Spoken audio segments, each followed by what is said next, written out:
Halo, kami dari kelompok 3, kami akan menganalisis mengenai PT Astra International Tbk. Berikut organizational learning, yaitu di mana PT Astra International ini menerapkan corporate environment, healthy, safety, security, and community development. Dan salah satu organizational learning yang dibentuk PT Astra International Tbk ini menerapkan tools Astra Green Company, di mana yang bertujuan untuk perlindungan pembangunan lingkungan serta keselamatan dan kesehatan para pemangku kepentingan. Selanjutnya, PT Astra International Tbk ini mempunyai komponen-komponen Green Company, diantaranya terdapat Green Strategy, Green Process, dan Green Product, serta Green Employee. PT Astra International ini meningkatkan produktivitas kerja, serta mengurangi dan memanfaatkan kembali limbah yang sudah dihasilkan dari penerapan Green Company tersebut. Hal ini pun dilakukan untuk mencegah terjadinya kerusakan lingkungan, serta meningkatkan CSR untuk perusahaan. Berikut competitive advantage dari penerapan organizational learning yang dilakukan oleh PT Astra International Tbk, yaitu sebagai perusahaan yang menerapkan sistem Green Company. Yang pertama, perusahaan harus mempunyai sertifikasi ISO 14401, yaitu sebagai mandatory untuk meyakinkan konsumen atas PT Astra International. Yang kedua, PT Astra harus berpartisipasi lebih banyak dalam kegiatan CSR. Kemudian yang ketiga, alokasi biaya yang ditetapkan perusahaan akan lebih banyak. Service levelnya tuh akan lebih banyak, seperti limbah yang dihasilkan didaur ulang kembali. Kemudian perusahaan Astra juga menerapkan Green Company ini membutuhkan teknologi yang harus disesuaikan dengan kebutuhan industri yang lebih rumit dan detail. Kemudian penerapan sistem Green Company ini tuh harus mempunyai sumber daya manusia yang kompeten, namun jumlah sumber daya manusia yang kompeten makin dikit. Kemudian penerapan sistem Green Company ini masih belum banyak dananya dari pemerintahan. Sekian. Setelah kita membahas tentang organizational learning, sekarang kita akan membahas tentang peran infrastruktur dalam PT Astra International Tbk. Ada 5 poin.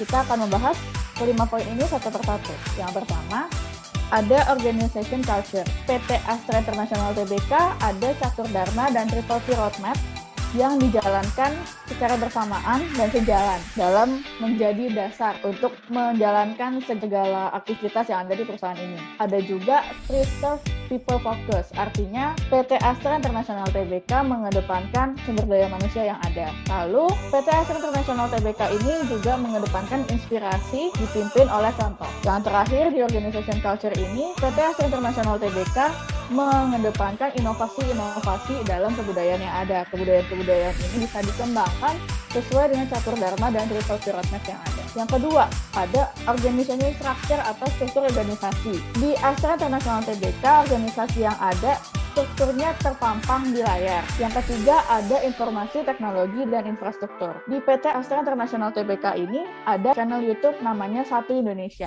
berisi video-video yang ada di Astra International Tbk untuk Indonesia. PT Astra International Tbk ini juga membuat agar semangat saling bantu untuk menarik para blogger-blogger yang ada di Indonesia. Yang keempat, Common Knowledge. Di Common Knowledge ini, PT Astra International Tbk menerapkan 3W, yaitu Winning Team, Winning Concept, dan Winning System. Winning Team itu mengedepankan tentang kerjasama, Winning Concept mengedepankan tentang konsep-konsep yang ada, dan Winning System mengedepankan tentang sistem yang ada. Dari ketiga winning ini, PT Astra International Tbk membuat tiga ini menjadi satu sinergi yang baik untuk mengedepankan dan untuk meningkatkan kinerja yang ada. Yang terakhir, ada physical environment. Untuk lingkungan fisik, lingkungan hidup yang ada di PT Astra International Tbk, apa saja yang dilakukan tertuang dalam laporan keberlanjutan yang ada. Laporan keberlanjutan ini dapat dilihat dan dapat dibaca dari website-website yang ada di PT Astra International Tbk. Dalam laporan keberlanjutan ini tertuang apa saja aktivitas yang ada yang dilakukan sesuai dengan peraturan yang tertulis di layar. Sekian dari peran infrastruktur PT Astra International Tbk. Terima kasih. Lalu selanjutnya akan dijelaskan terkait dengan saran organization learning dalam jangka menengah, yaitu untuk jangka waktu 5 sampai dengan 10 tahun ke depan. Dan pada dasarnya ketika Astra International ingin memenuhi syarat sebagai sebuah green company dan juga dapat berpartisipasi dalam corporate social responsibility, hal tersebut menumbuhkan sebuah opportunity atau kesempatan. Sebagaimana kita mengetahui bahwa pasar mobil listrik di Indonesia masih sangat minim, sehingga produksi mobil listrik dapat disuplai oleh PT Astra International melalui anak perusahaannya yaitu Toyota Astra Motor dan Daihatsu Astra Motor. Akan tetapi, pada penerapannya, proses produksi mobil listrik atau yang biasa kita kenal dengan electric vehicle memenuhi beberapa kendala seperti infrastruktur, sektor perekonomian, dan perilaku konsumen. Dan hal ini akan dijelaskan oleh rekan saya, April. Selanjutnya, electric vehicle. Dari tantangan yang dihasilkan dari produksi mobil listrik atau electric vehicle, ada beberapa kendala. Yang pertama itu ada infrastruktur yang dapat bekerja sama dengan PLN atau pihak ketiga.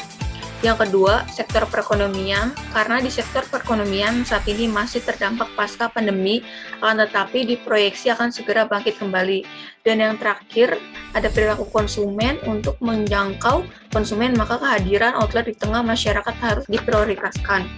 Sekian persentase dari kelompok kami. Terima kasih.